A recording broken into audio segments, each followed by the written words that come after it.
ఈ సంవత్సరం ఏప్రిల్ 17వ తేదీ శ్రీరామనవమి. శ్రీరాముడు వసంత ఋతువులో చైత్రశుద్ధ నవమి గురువారం నాడు పునర్వసు నక్షత్రపు కర్కాటక లగ్నంలో సరిగ్గా అభిజిత్ ముహూర్తంలో అంటే మధ్యాహ్నం 12 గంటల వేళలో త్రేతాయుగంలో జన్మించాడు. ఆ మహనీయుడి జన్మదినాన్ని ప్రజలు పండుగగా జరుపుకుంటారు. 14 సంవత్సరాల అరణ్యవాసము, రావణ సంహారం తర్వాత శ్రీరాముడు సీతా సమేతంగా అయోధ్యలో పట్టాభిషిక్తుడు అయ్యాడు. ఈ శుభ సంఘటన కూడా చైత్రశుద్ధ నవమి నాడే జరిగిందని ప్రజల నమ్మకం. శ్రీ సీతారాముల కళ్యాణం కూడా ఈరోజే జరిగింది. కాబట్టి ఎంతో విశేషమైన పవిత్రమైన శ్రీరామనవమిలోగా ఎవరైతే రామదేవుడి కథ వింటారో లేక చెప్తారో లేక వినిపిస్తారో అటువంటి వారికి ఆ సీతారాముల సంపూర్ణ అనుగ్రహం లభిస్తుంది, సకల శుభాలు కలుగుతాయి. మరి ఆ కథ ఏంటో ఇప్పుడు ఈ వీడియోలో తెలుసుకుందాం. శ్రీరామదేవుని కథ. నాగంబట్టు కాశీ ప్రయాణం. అనగనగా పూర్వకాలంలో ఒక బ్రాహ్మణుడు ఉండేవాడు. అతని పేరు నాగంబట్టు. ఆయనకి ఒక పుత్రుడు, ఒక పుత్రిక ఉన్నారు. పుత్రుని పేరు నారాయణ భట్టు, పుత్రిక పేరు నారాయణమ్మ. వారు చాలా పేదవారు. భిక్షాటన చేసి కుటుంబ పోషణ చేసుకునేవారట. అలా కొన్నాళ్ళు అయ్యేసరికి నాగంబట్టు కాశీకి వెళ్లి ధనం సంపాదించుకోవాలి అనే బుద్ధి పుట్టిందట. అప్పుడు నాగంబట్టు భార్యతో చెప్పి తెల్లవారుజామునే లేచి కాశీకి ప్రయాణమై అలా వెళ్ళగా కొంత దూరం వెళ్లేసరికి దారిలో సూతులవారు, వ్యాసులవారు, నాడులవారు ప్రత్యక్షమయ్యారు. వారు ఇలా పలికారు, ఓ బ్రాహ్మణుడా, ఎక్కడకు వెళ్తున్నావు అని అడిగారు. దానికి నాగంబట్టు ఇలా సమాధానం చెప్పాడు, అయ్యా, నేను కాశీకి ధనం సంపాదించుకోవడానికి వెళ్తున్నాను అని చెప్పాడు. అప్పుడు వారు ఇలా పలికారు, ఓయి వెర్రి బ్రాహ్మణుడా, కాశీకి వెళ్తే నీకు ధనం ఎవరైనా మూటగట్టి ఇస్తారా? కాశీకి వెళ్తే గంగా స్నానం దొరుకుతుంది, విశ్వేశ్వరుల దర్శనం దొరుకుతుంది, అన్నపూర్ణమ్మ దర్శనం దొరుకుతుంది. మేము ఒక కథ చెబుతాము, వింటావా అని అడిగారు. అప్పుడు నాగంబట్టు, మీరు ఏ దేవుని కథో వివరించండి స్వామి అని వేడుకున్నాడు. అప్పుడు వారు ఇలా చెప్పడం మొదలుపెట్టారు. పూర్వకాలంలో కోసల రాజ్యమనే రాజ్యమున్నది. ఆ రాజ్యాన్ని పాలించే దశరథ మహారాజు సంతానం కోసం పుత్ర కామేష్టి యాగం చేయగా దేవతలు ప్రత్యక్షమై పాయస పాత్రను ఇచ్చారు.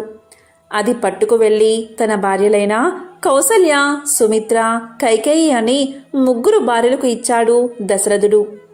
అలా వారు 3 భుజించగాని గర్భవతులు అయ్యారు.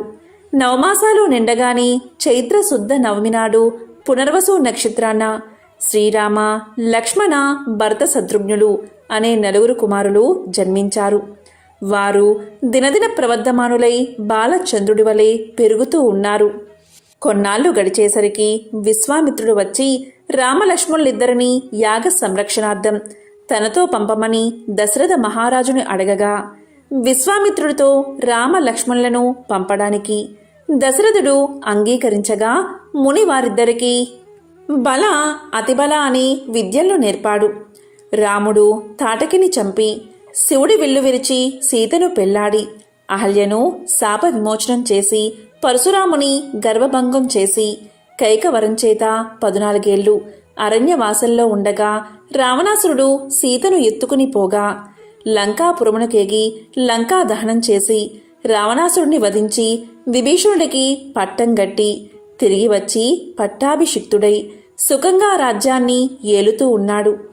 ఇది రామదేవుని కథగా చెప్పి 5 లక్ష్మీవారాలు పూజలు చేసి ఆవునేతితో దీపం పెట్టి ఆవు పాలు, గోధుమ రవ్వ, పంచదార కలిపి 5 ఉండలుగా ప్రసాదం చేసి రామదేవునికి నైవేద్యం పెట్టాలి. 1 ఉండ రామదేవుడికి, 1 ఉండ బ్రాహ్మణుడికి, 1 ఉండ ముత్తైదువుకి, 1 ఇరుగు పొరుగు వారికి, 1 ఉండ భార్యా పిల్లలు తినాలి. ఈ విధంగా 5 లక్ష్మీవారాలు పూజ చేయాలి. నిత్యం రామదేవుని కథ చెప్పుకున్న అష్ట ఐశ్వర్యాలతో, ఇష్ట సంపదలతో తులతూగుతారు. సకల సౌభాగ్యాలు, సుఖాలు కలుగుతాయి. కష్టాల్లో ఉన్నవారు ఈ కథను చదివితే కష్టాలు పోయి సుఖంగా ఉంటారు. పెళ్లి కాని వారికి పెళ్ళవుతుంది, దరిద్రులు ధనవంతులు అవుతారు, చెవిటి వారికి చెవుడు పోతుంది, గుడ్డివారికి కళ్ళు వస్తాయి, శరీరంలో ఏ జాడ్యాలు ఉన్నా పోతాయి, శత్రువులు మిత్రులవుతారు, పోయిన పదార్థాలు చేతికి వస్తాయి, తీర్థయాత్ర ప్రాప్తి కలుగుతుంది, దైవ దర్శనం అవుతుంది, ఇహలోక సౌఖ్యాలన్నీ పొందిన తర్వాత వైకుంఠ ప్రాప్తి కలుగుతుంది. ఈ విధంగా రామదేవుని కథ చెప్పి శ్రీరాముల వారిని సకలోపచారాలతో పూజించి నైవేద్యం సమర్పించాలని నీవు ఇంటికి వెళ్ళమని చెప్పారు ఋషులు.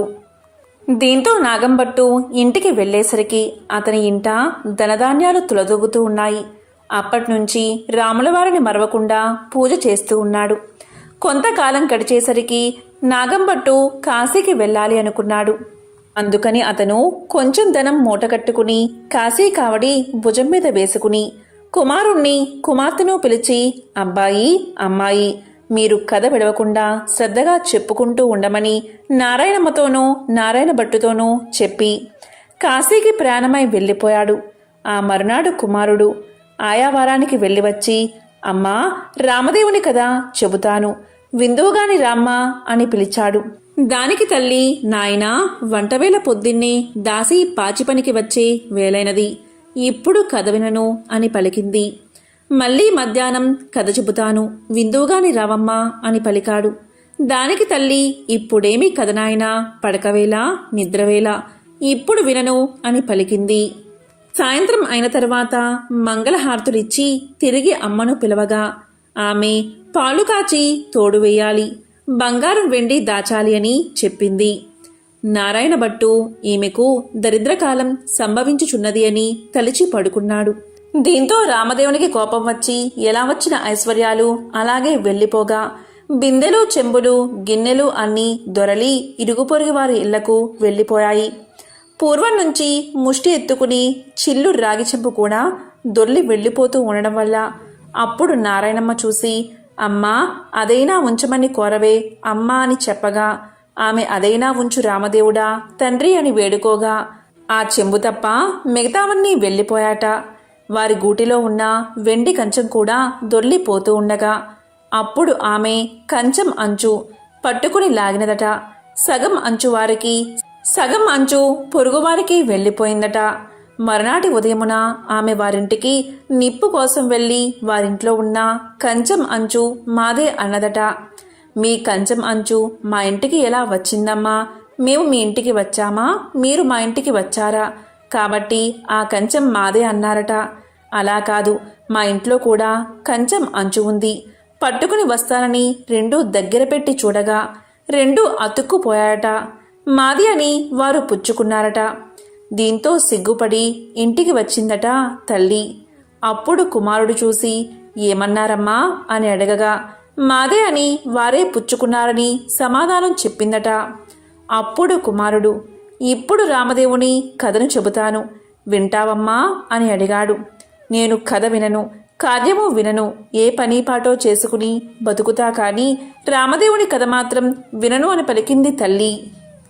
దీంతో ఎలా వచ్చిన ఐశ్వర్యం అలాగే వెళ్ళిపోయింది. నీ చెల్లెల్ని మాత్రం తీసుకుని వెళ్ళి ఎవరికైనా ఇచ్చి పెళ్లి చేయమని చెప్పింది తల్లి. ఆమె ఆజ్ఞ ప్రకారంగా నారాయణ భట్టు ప్రయాణమయ్యాడు. వారు ఊరు చివరికి వెళ్లేసరికి కాశీకి వెళ్లిన నాగంభట్టు తిరుగు ప్రయాణమై ధనం మూటగట్టుకుని వస్తున్నాడట. కొంత దూరం వచ్చేసరికి ఆయన ఊరు చివరకు వచ్చినారు. అక్కడ కోనేరు కనిపించింది. ఆ కోనేరులో కాలు కడుక్కుంటూ ఉండగా ఎక్కడ్నుంచో ఒక పెద్ద గరుడ పక్షి వచ్చి ఆ డబ్బు మూటను ఎత్తుకుపోయింది. అయ్యో అని నాగంభట్టు విచారిస్తూ ఇంటికి వస్తూ ఉండగా కొంత దూరం వచ్చేసరికి నారాయణమ్మను నారాయణ భట్టును చూసి, అబ్బాయి అమ్మాయి మీరు సుఖంగా ఉన్నారా అని అడిగాడు. ఏమున్నది నాన్నగారు, యథాప్రకారానికి ఏమీ లోటు లేదు. మీరు వెళ్ళినది మొదలు కథ చెబుతాను వినమంటే అమ్మ వినలేదు, కాబట్టి రామదేవునికి కోపం వచ్చి ఎలా వచ్చిన ఐశ్వర్యం అలాగే వెళ్ళిపోయింది అని జరిగిందంతా తండ్రికి చెప్పారు. ఆమె ఆజ్ఞ ప్రకారం వెంటబెట్టుకుని వస్తున్నాను, మీ ఆజ్ఞ ఏమిటి నాన్నగారు అని నారాయణ భట్టు తండ్రిని వేడుకోగా సరే అలాగే చేయమని చెప్పి నాగంభట్టు విచారిస్తూ ఇంటికి వెళ్ళాడు. నారాయణ భట్టు నారాయణమ్మను వెంటబెట్టుకుని వెళ్తూ ఉన్నాడు. వెళ్ళగా వెళ్ళగా కొంత దూరం వెళ్ళేసరికి నారాయణ భట్టుకు ఒక బ్రాహ్మణుడు కనిపించాడు. ఓ బ్రాహ్మణుడా, నీకు నా చెల్లెల్నిచ్చి పెళ్లి చేస్తాను, చేసుకుంటావా అని అడిగాడు. దానికి ఆ బ్రాహ్మణుడు, నాకు పెళ్లి వద్దు, పేరంటము అక్కర్లేదని చెప్పాడు. మరలా నారాయణ భట్టు చెల్లెల్ని వెంటబెట్టుకుని కొంత దూరం వెళ్ళేసరికి ఇంకొక బ్రాహ్మణుడు కనిపించాడు. అప్పుడు నారాయణ భట్టు ఆ బ్రాహ్మణుడితో, ఓ బ్రాహ్మణుడా, నా చెల్లెల్నిచ్చి పెళ్లి చేస్తాను, చేసుకుంటావా అని అడిగాడు. దానికి ఆ బ్రాహ్మణుడు కూడా, నాకు పెళ్లి వద్దు, పేరంటము వద్దు, ఇదివరకే 2 భార్యలున్నారు అని సమాధానం చెప్పాడు. మరలా నారాయణ భట్టు నారాయణమ్మను వెంటబెట్టుకుని వెళ్తూ ఉండగా త్రోవలో ఒక పెద్ద పూల తోట కనిపించింది. ఆ తోటలో అన్నా చెల్లెలు కూర్చుని రామదేవుని కథ చెప్పుకుంటూ ఉండగా ఎక్కడ్నుంచో ఒక బ్రాహ్మణ యువకుడు వచ్చి పూలు కోసుకుంటూ ఉండగా ఆ యువకుడిని చూసి నారాయణ భట్టు, ఓ బ్రాహ్మణుడా, నీకు నా చెల్లెల్నిచ్చి పెళ్లి చేస్తాను, చేసుకుంటావా అని అడిగాడు. దానికి ఆ బ్రాహ్మణుడు, పెళ్లి చేస్తానంటే వద్దంటానా, కానీ మా గురువుగారు ఉన్నారు, వారి ఆజ్ఞ ప్రకారం ఆయన పెళ్లి చేసుకోమంటేనే చేసుకుంటాను అని సమాధానం చెప్తాడు. అప్పుడు నారాయణ భట్టు, మీ గురువుగారు ఎక్కడున్నారు అని అడగగా ఫలానా తోటలో ఉన్నారని బ్రాహ్మణుడు సమాధానం చెప్తాడు. వెంటనే నారాయణ భట్టు గురువుగారి దగ్గరకు వెళ్ళి ఇలా పలుకుతాడు, అయ్యా గురువుగారు, మీ శిష్యుడికి నా సోదరునిచ్చి పెళ్లి చేస్తాను, తమరు ఒప్పుకుంటారా అని అడగగా అంతట గురువుగారు ఇలా పలికారు, బ్రహ్మచారిని గృహస్థుడిగా చేస్తానంటే వద్దంటానా, కానీ వాడి దగ్గర చింతాకంత బంగారం లేదు, గోపాదమంతా భూమి లేదు, మీకిష్టమైతే చెయ్యండి, కష్టమైతే మానేయండి అని పలికారు గురువుగారు. అప్పుడు నారాయణ భట్టు గురువుగారికి దండం పెట్టి అలాగ ఎక్కడికో వెళ్ళి 4 అరిటాకులు తెచ్చి పందిరి వేసి గుచ్చిన ముత్యాల తోరణాలు కట్టి గుచ్చని ముత్యాలు తలంబ్రాలు పోసి 70 యాగాల నారాయణమ్మనిచ్చి పెళ్లి చేశాడు. వారు అక్కడే కూర్చుని కథ చెప్పుకున్నారట. అలా కొన్నాళ్ళు గడిచేసరికి ఒక విప్రుడు వచ్చి ఇలా పలికాడట, మీకు 4 ఎకరాల భూమిని దారపోస్తాను, పుచ్చుకోవలసిందిగా చెప్పగా అప్పుడు వారు, మేము రామదేవుని కథ చెప్పుకుంటున్నాము, కథ అయితే పుచ్చుకుంటాం, మీకిష్టమైతే కూర్చుని కథ వినండి అని పలికారు. కథ అయిన తర్వాత ఆ బ్రాహ్మణుడు రాగి చెంపులో నీరు పోసి ఫలానా తోటలో ఆస్తి ఉన్నది, అనుభవించమని 4 ఎకరాల భూమి వారికి దారపోసి ఆ విప్రుడు ఎక్కడికో వెళ్ళిపోయాడు. ఆ 4 ఎకరాల భూమి అనుభవిస్తూ కథ చెప్పుకుంటూ అక్కడే ఉండిపోయారు. అలా కొన్నాళ్ళు గడిచేసరికి ఆ ఊరి రాజుగారు ఒక భవనం కట్టించి కొంత ధనం పుణ్య దంపతులకు దార పొయ్యాలని చూస్తున్నారట. ఎక్కడ వెతికినా సరైన పుణ్య దంపతులు రాజుకు దొరకలేదు. ఆ రాత్రి రామదేవుడు రాజు కల్లో కనిపించి, ఫలానా తోటలో పుణ్య దంపతులు ఉన్నారు, వారిని తీసుకువచ్చి దార పొయ్యండని ఆజ్ఞాపించాడట. రామదేవుని ఆజ్ఞ ప్రకారం మర్నాడు ఉదయమే లేచి 16 మంది బోయలను పల్లకిని పంపాడంట రాజు. వారక్కడకు వెళ్ళి, ఏమండోయ్, మా దేశపు రాజుగారు ఒక గృహం కొంత భాగం మీ ఇద్దరికీ దారపోస్తారట, మిమ్మల్ని వెంటబెట్టుకుని రమ్మని పంపారు, కాబట్టి రావాల్సింది అని అడిగారు. అప్పుడు ఆ దంపతులు, మేము రామదేవుని కథ చెప్పుకుంటున్నాం, మీకిష్టమైతే కూర్చుని కథ వినండి అనగా బోయిలు కథ విన్న తర్వాత ఆ పుణ్య దంపతులను తీసుకుని వెళ్ళి రాజుగారికి అప్పగించారు. దీంతో రాజు సంతోషంతో గృహాన్ని ధనాన్ని వారికి దారపోసి వెళ్ళిపోయాడు. అప్పుడు నారాయణమ్మ, ఆమె భర్త నారాయణ భట్టు అక్కడ కూర్చుని ఆ గృహము ఆ ధనము 4 ఎకరాల భూమి అనుభవిస్తూ అక్కడే కథ చెప్పుకుంటూ ఉన్నారు. కొన్ని రోజులు గడిచేసరికి నారాయణ భట్టు, అమ్మాయి, నేను ఎన్ని దినాలు ఇలా ఉంటాను, కాబట్టి నే వెళ్ళి రామదేవుణ్ణి తీసుకువస్తాను, నీవు నీ భర్త కథని మానకుండా చెప్పుకోండి అని చెప్పి నారాయణ భట్టు ప్రయాణమై వెళ్ళిపోగా నారాయణమ్మ ఆమె భర్త కథ చెప్పుకుంటూ ఉన్నారు. నారాయణ భట్టు కొంత దూరం వెళ్ళగా ఒక గ్రామం వచ్చింది. ఆ గ్రామంలో ఒక గొల్లవాడు వడ్లు ఎండబోసుకుని కాపలాగా కూర్చున్నాడు. ఆ గొల్లవాడిని చూసి నారాయణ భట్టు ఇలా పలికాడట, గొల్ల, ఈ గ్రామంలో విశేషాలేమిటి అని అడగగా గొల్లవాడు, ఏమున్నది బాబూ, నేను పుట్టుకతోనే అందుణ్ణి. మా వాళ్ళు వడ్లు ఎండబోసి నన్ను కాపలాగా కూర్చోమనగా కర్రబుచ్చుకుని కూర్చున్నాను. నా అవస్థ ఇలా ఉంది బాబూ అనగా, నారాయణ భట్టు ఒక కథ చెబుతాను, వింటావా అని అడిగాడు. దానికి గొల్లవాడు వింటాను అని చెప్పగా, నారాయణ భట్టు రామదేవుని కథ వ్రత విధానం చెప్పేసరికి గొల్లవానికి కొంచెం కళ్ళు కనిపించాయి. ఓహో, కథలోనే ఇంత మహత్యముంది, వ్రతం చేసుకుంటే ఇంకెంత మహత్యముంటుందో అనుకుని గొల్లవాడు ఏ దైవానిదో ఏ దేవుడో చెప్పమన్నాడు. అది రామదేవుని మహత్యం. 5 లక్ష్మీవారాలు పూజ చేసి అవునేతో దీపం పెట్టాలి. ప్రసాదం 5 ఉండలు చేసి రామదేవుని, ముత్తైదువులకు, బ్రాహ్మణులకు, ఇరుగు పొరుగువారికి ఇచ్చి భార్యా పిల్లలు తినాలి అని చెప్పి నారాయణభట్టు వెళ్ళిపోయాడు. ఇలా నారాయణభట్టు చెప్పి కొంత దూరం వెళ్లేసరికి ఒక రాజు విచారిస్తూ ఉన్నాడు. ఆ రాజును చూసి నారాయణభట్టు ఇలా పలికాడు, ఏమి రాజా విచారిస్తున్నారు అని అడిగాడు. దానికి రాజుగారు, నాయనా, నా భార్యా బిడ్డలు పరారయ్యారు, నా రాజ్యం పరాయి రాజులు తీసుకున్నారు, నా అవస్థ ఇలా ఉన్నది అని చెప్పాడు. దానికి నారాయణభట్టు, నేనొక కథ చెబుతాను, వింటారా అని అడిగాడు. దానికి రాజుగారు, వింటాను, చెప్పవలసింది మహానుభావా అని పలకగాని నారాయణభట్టు రామదేవుని కథంతా చెప్పి వ్రత విధానమంతా వివరించాడు. ఆ రాజుగారు వ్రతం చేసుకోగా పరారైన భార్యాబిడ్డలు, పరాయిరాజు తీసుకున్న రాజ్యం తిరిగి ప్రాప్తించింది. అప్పుడు రాజు సంతోషంతో నారాయణభట్టును చూసి, ఏమండి మహానుభావా, మీరు ఏ దేవుడో చెప్పవలసింది, మిమ్మల్ని పూజ చేసుకుంటాము అని పలకగాని నారాయణభట్టు, నేను ఏ దేవుణ్ణి కాను, ఇది రామదేవుని కథామహత్యం. మీరు 5 లక్ష్మీవారాలు, 5 ఆదివారాలు పూజ చేయమని చెప్పి వ్రత విధానమంతా చెప్పి మరలా కొంత దూరం వెళ్ళగా ఒక స్త్రీ విచారిస్తూ కూర్చుని ఉన్నది.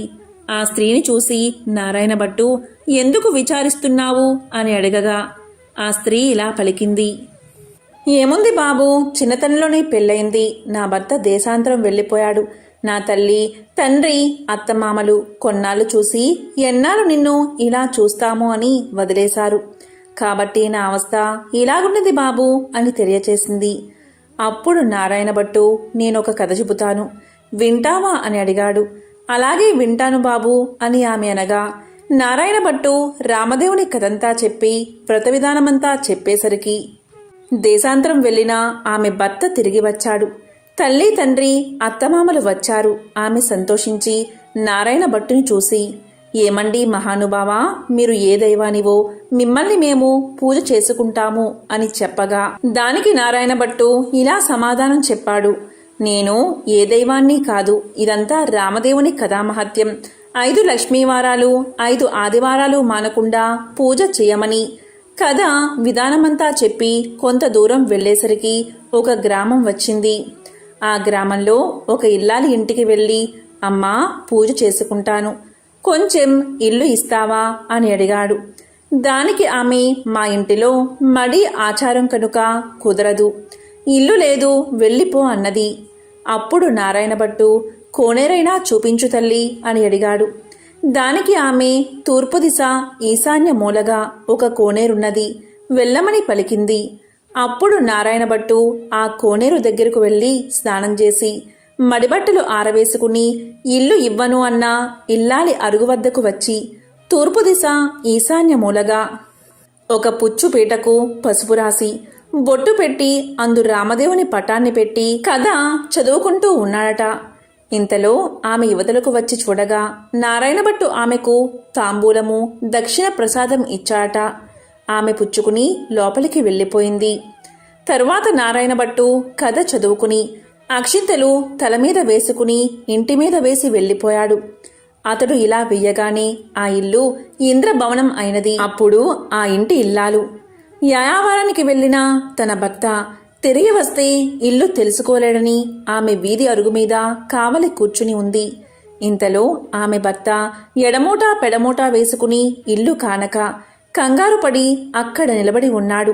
ఆమె చూసి, ఇల్లు ఇదే, ఇలా రండి అని పలకగా ఆమె భర్త, ఇది మన ఇల్లు కాదు, నేను రానని సమాధానం చెప్పాడు. కాదండి, ఇది మన ఇల్లే, ఇలా ఎందుకైతో చెబుతాను వినండి. ఎక్కడ్నుంచో ఒక బ్రాహ్మణుడు వచ్చి పూజ చేసుకుంటాను, ఇల్లు ఇవ్వమన్నాడు. నేను ఇవ్వనని సమాధానం చెప్పాను. అప్పుడు అతను ఒక కోనేరైనా చూపించమన్నాడు. అప్పుడు నేను తూర్పు దిశగా ఈశాన్యమూల కోనేరున్నదని చెప్పాను. అతడు కోనేరు దగ్గరకు పోయి స్నానం చేసి మడిబట్ట ఆరవేసుకుని మన అరుగు మీదకు వచ్చి ఒక పీటకు పసుపు రాసి బొట్టు పెట్టి తూర్పు దిశ ఈశాన్యమూలగా పెట్టి అందు రామదేవుని పటాన్ని పెట్టి పూజ చేసి ఆవు పాలు, గోధుమ నూక, పంచదార కలిపి ప్రసాదంగా ఉండలు చేసి రామదేవుడికి నైవేద్యం పెట్టి కథ చెప్పుకుంటూ ఉన్నాడు. నేను బయటకు వచ్చేసరికి తాంబూలాది దక్షిణ ప్రసాదాలు నాకు ఇచ్చాడు. నేను లోపలికి వెళ్ళిపోయి తిని కూర్చున్నాను. అతడు కొన్ని అక్షింతలు తల మీద వేసుకుని మరికొన్ని అక్షింతలు మన ఇంటి మీద వేసి వెళ్ళిపోగా ఇల్లు ఇలా ఇంద్రభవనంగా మారింది. ఇదంతా ప్రసాద మహత్యమని పలికింది ఆ ఇల్లాలు. దానికి ఆమె భర్త, ఆయన పూజ చేసుకుంటానంటే వద్దన్నావా? నిర్భాగ్యురాలా, పాపిష్టిదానా, అతడు ఏ దిశగా వెళ్లాడో చెప్పు అని పలకగా ఈశాన్య మూలగా వెళ్లాడని భార్య తెలియచేసింది.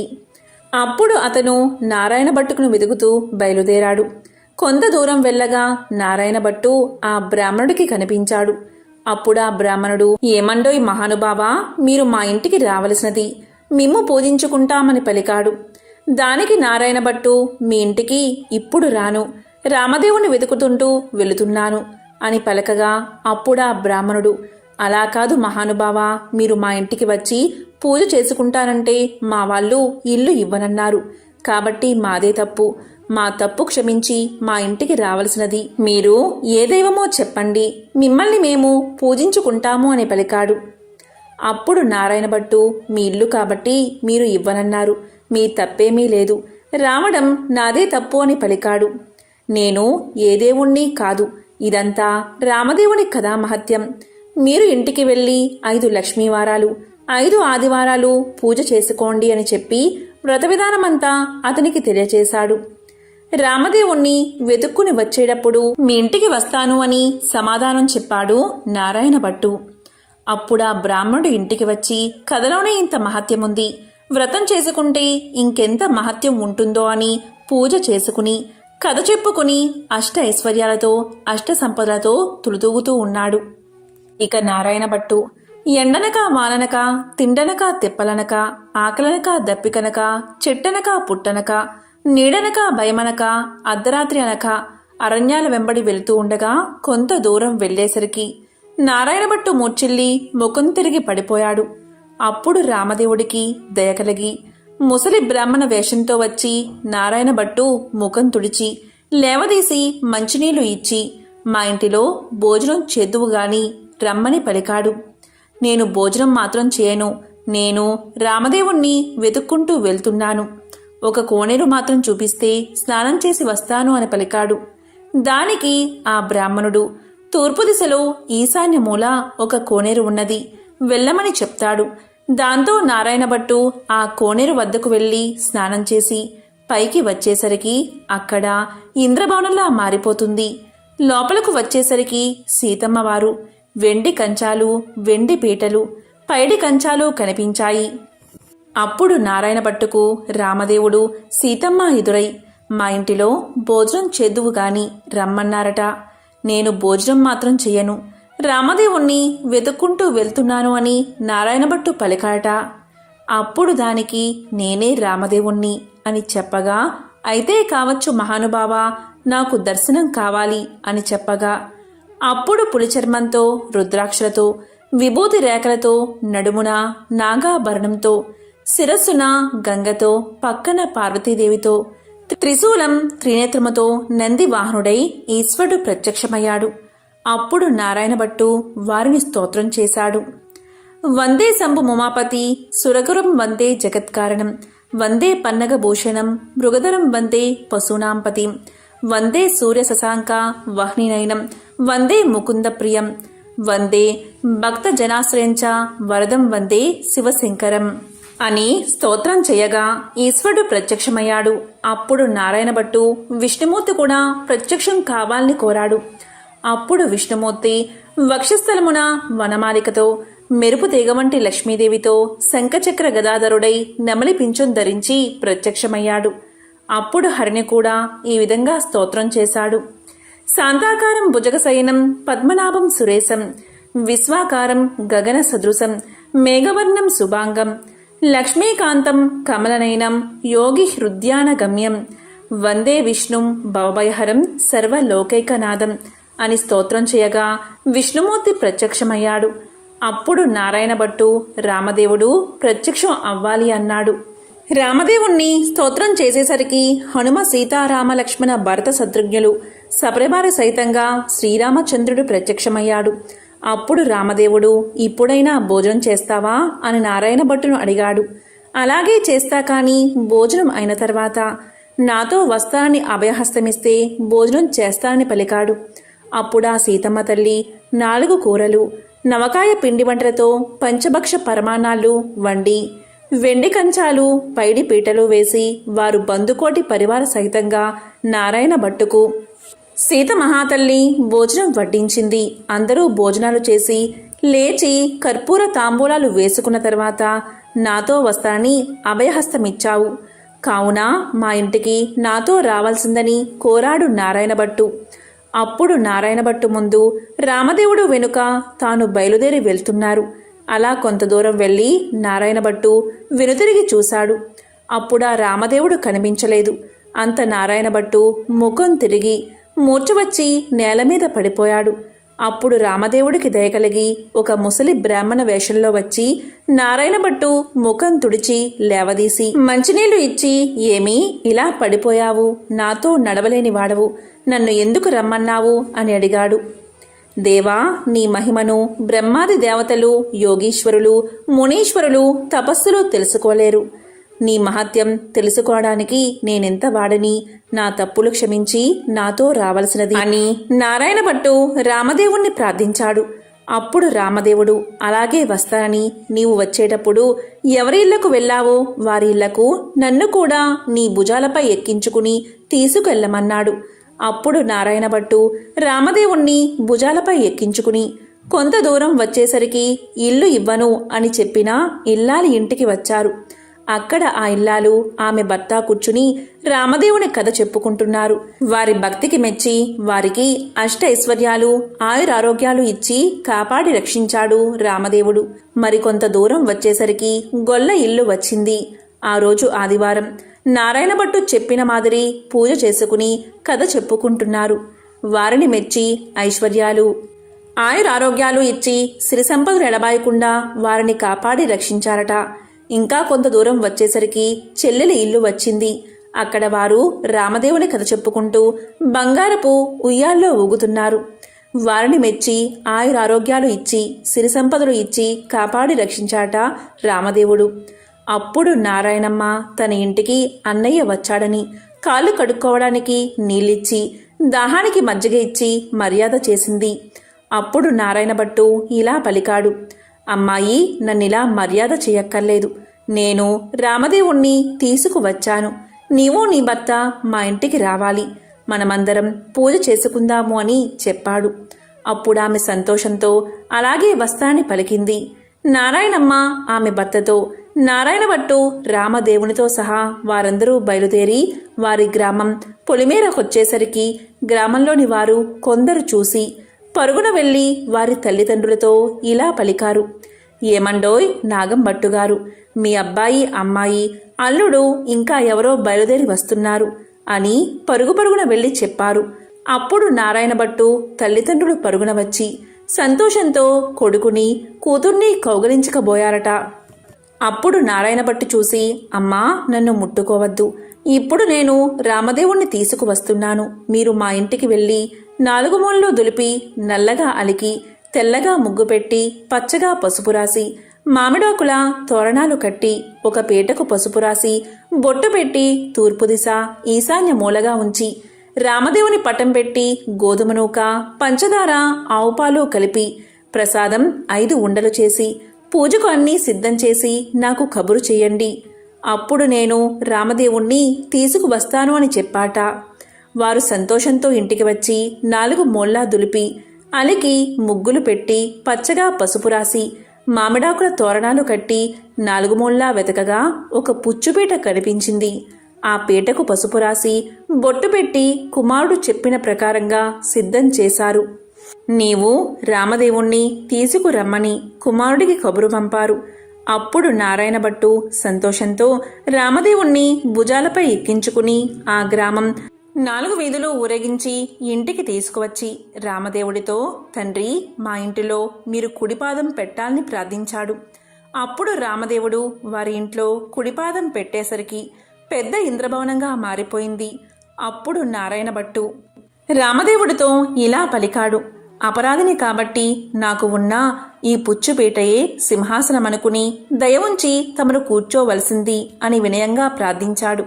ఆ మాట రామదేవునికి జాలి కలిగి ఆ పీట మీదే కూర్చునేసరికి అది వజ్రాలు, వైడూర్యాలు, కెంపులు, మాణిక్యాలతో చేసిన బంగారపు సింహాసనంగా మారిందట.